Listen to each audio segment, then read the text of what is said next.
নমস্কার বন্ধুরা, আজকে আমি কথা বলবো ওপেনহাইমার মুভিটি নিয়ে। হ্যাঁ, আমি জানি সিনেমাটি অনেক দিন আগে রিলিজ পেয়েছে এবং সিনেমাটি অনেক কারোরই দেখা হয়ে গেছে। কিন্তু আমি অনেক দিন পরে দেখছি অবশ্যই। হ্যাঁ, আর এই চ্যানেলটা তো আমার ছিল না, তো রিভিউ আমি কোথায় করতাম? চ্যানেলটা রিসেন্ট খোলা হয়েছে। যাই হোক, যদি এই সিনেমাটি নিয়ে কথা বলি তো সিনেমাটি ব্যাপকভাবে তৈরি করা হয়েছে। আর সিনেমাটির ডিরেক্টর হচ্ছেন গিয়ে ক্রিস্টোফার নোলেন। তো তিনি খুব দারুণ দারুণ সিনেমা বানিয়েছেন তার জীবনে এবং এটিও তার একটি মাস্টারপিস বলা যায়।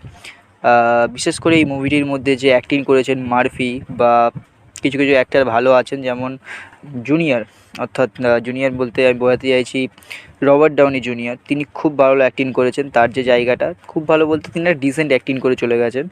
আর মার্ফি অবশ্যই লিড অ্যাক্টর, খুব দারুণভাবে ক্যারেক্টারটিকে বজায় রেখেছেন। ডক্টর রবার্ট ওপেনহাইমারের ক্যারেক্টারটি খুব ভালোভাবে করেছেন মার্ফি।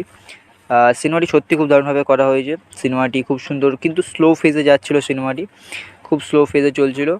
আর বায়োপিক অবশ্যই সেটা তো স্লো হবেই। দ্বিতীয় কথা বলতে হবে যে সিনেমাটিতে স্ক্রিন প্লে খুব দারুণভাবে করা হয়েছে।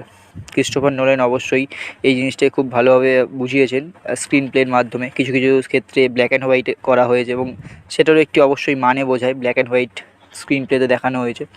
তো সিনেমাটি অবশ্যই খুব ভালো সিনেমা। আর দ্বিতীয় কথা হচ্ছে গিয়ে আমি যেটা বলবো সেটা, সিনেমাটি নিয়ে ক্রেজ বিশাল পরিমাণে আছে। সিনেমাটি অবশ্যই আমি বলবো এটা শিক্ষিত অডিয়েন্সের জন্য সিনেমাটা, যার তার জন্য না।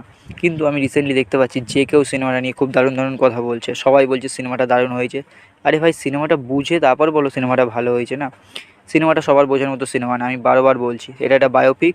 সিনেমাটা সবাই বুঝতে পারবে এমন কোনো কথা নেই। সিনেমাটা খুব কম মানুষ বুঝবে, খুব এডুকেটেড মানুষ হলে তারা বুঝবে। সিনেমায় ইমোশনগুলো খুব ভালোভাবে বোঝানো হয়েছে। আমার মেন প্রবলেম এই পাবলিককে নিয়ে, কারণ এই পাবলিক এরা মানে সিনেমাটিকে এত ভালো বলছে, সিনেমাটি সত্যি বলছি সবার বোঝার মতো সিনেমা না। সবাই কী করে বুঝিয়ে যাচ্ছে আমি বুঝতে পারছি না। আমি যে সিনেমাটা দেখেছি আমারও একবার দেখে ভালো লাগেনি বা সেরকম লাগেনি, দুবার তিনবার দেখলাম এবং তারপর সিনেমাটাই আমার গিয়ে কোথাও ভালো লেগেছে। তো ওটাই আমি বলছি যে সিনেমাটি অতটাও ভালো কিছু বোঝায় না বা অত ভালো কিছু লোকে বুঝতে পারবে না সিনেমাটি থেকে, কিন্তু পাবলিক তাও দেখছে, সিনেমাটা খুব দারুণ বলছে। আমি জানতে চাই বাঙালি যারা আছেন, যারা এই ভিডিওটি দেখছেন, তারা আমাকে অবশ্যই কমেন্টে জানান যে তাদের কী ভালো লেগেছে সিনেমাটার মধ্যে, তারা কী বুঝেছেন।